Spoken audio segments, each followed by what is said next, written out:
Hi, it's Maija here with my October wrap-up. In this video I will be talking about the books that I read in October, and I'm going to do a separate video for the comics that I read in October. I took part in the 30-day book binge, which was run by Misty from the Book Rat, and the idea of that challenge was to read every day during the month of October, so I ended up reading quite a lot of comics, because if I hadn't read anything during the day, it was an easy task and not a big commitment to just read one issue of a comic or something. So that's why I'm going to do a separate video of those comics.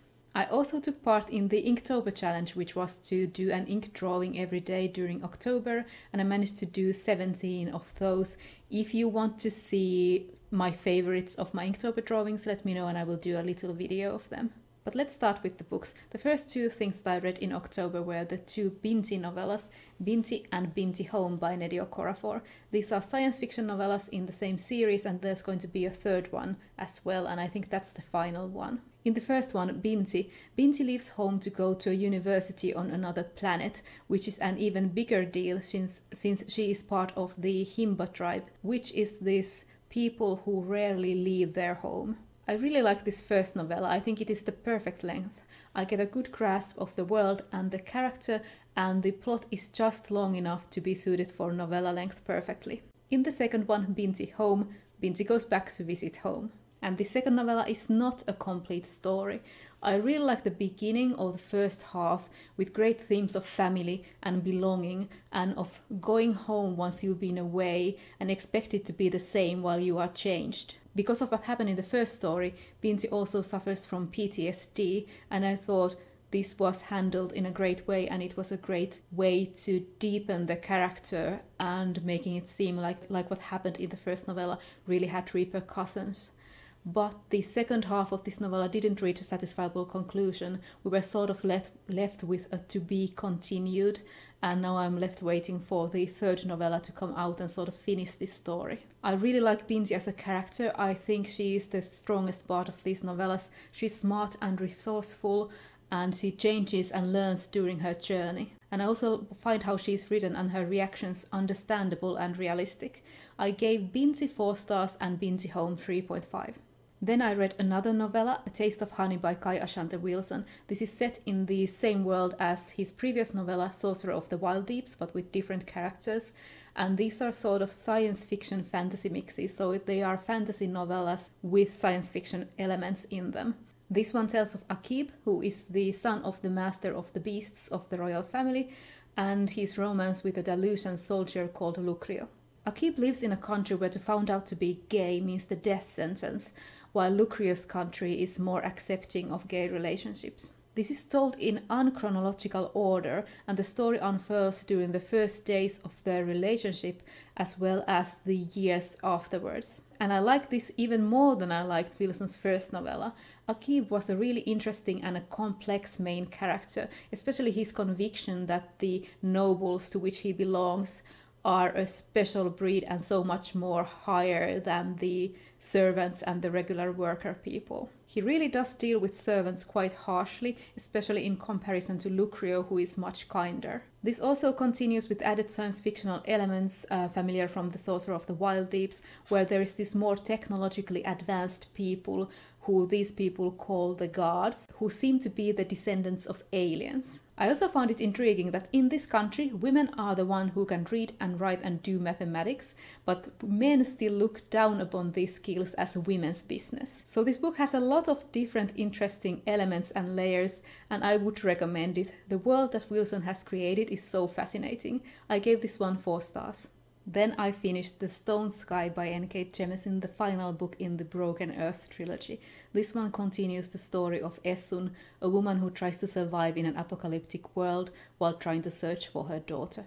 This final book in the trilogy is focused on delivering answers to the series' mysteries. Apart from Essun's chapters, the 2 other viewpoint chapters give out so much new information. It really made me focus and read the book more slowly to take it all in.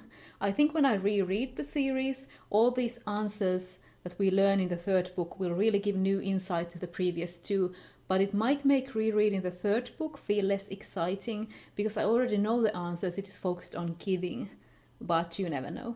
I still loved following all our main characters and finding out what happens to the stillness but I was still left missing Essun a bit. She had more character moments in the previous books, and I missed the focus on her a bit. I highly recommend this series to anyone who is looking for fresh and relevant epic fantasy. It is so well thought out in its plot, themes and characters, and it holds out a mirror to our world, especially when it comes to things like internalized racism, systematic oppression and colonialization. I was satisfied with the ending, but like I said, I did miss Essun a bit, and I just had a bit of a harder reading experience, which is why I took out half a star and gave this one 4.5 stars. Moving on to some more young adult reads, next I read Alanna the First Adventure, the first book in the Song of the Lioness series by Tamora P.S. I got this from the library because I thought it would be the perfect fit for 30-day book binge, and it ended up being just that. This tells about young Alanna of Trebond, who switches places with her brother and goes to study to be knight under the name Alan of Trebond. I have never read any Tamora Pierce before, since these aren't translated to Finnish. If they were, I would have definitely picked them out as a kid.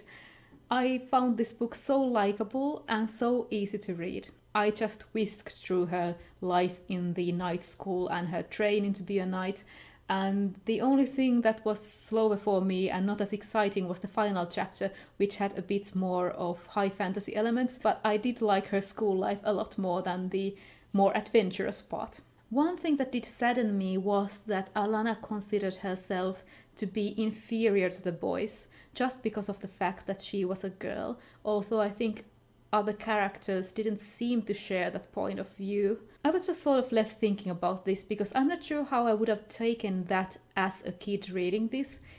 Whether I would have agreed with Alanna, I'm not sure. This is just something that I was left thinking about, but this was so delightfully entertaining, I gave it 4 stars. And now for something completely different, a grim crime series. The first book is Generation Loss by Elizabeth Hand. The main character is Casnieri, and she's a photographer who had her 15 minutes of fame in the 70s during the punk movement. 30 years later, she's down on her luck, but she gets this gig to go interview this reclusive photographer on an island in Maine. She also finds out that a lot of people go missing there, and this brings the mystery part of the novel. And this book was incredibly nihilistic, grim, grimy, gritty, and dark. The first part, set during Cassandra's early years in New York, really brought this feeling of harsh street lights, broken glass, drugs and alcohol, while the latter part was set in Maine and was made of cold winds, hard stone and icy water. I just felt cold the whole time when I was reading this. Cass is interested in the damaged and the dying, be it people or nature or architecture, and the whole book carries that feeling. The characters are really into photography, and it is talked about a lot, and I don't think that I am enough into photography to get the full effect of the book. I also wasn't feeling the New York part, but I was getting more into it when she arrived in Maine. All in all, it was very interesting to see such a closed off and antagonistic female main character, but in the end I think this book was just a bit too dark for me.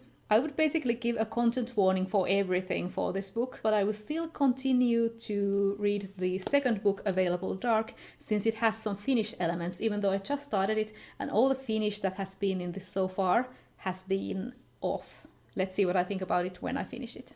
So these are all the books I read in October. I managed to read one of my own books, all the other books were from the library. I'm trying to focus more on reading my own books during the last 2 months of the year. Stay tuned for my comics wrap up. I will see you in that video. I hope you enjoyed this one, and bye for now.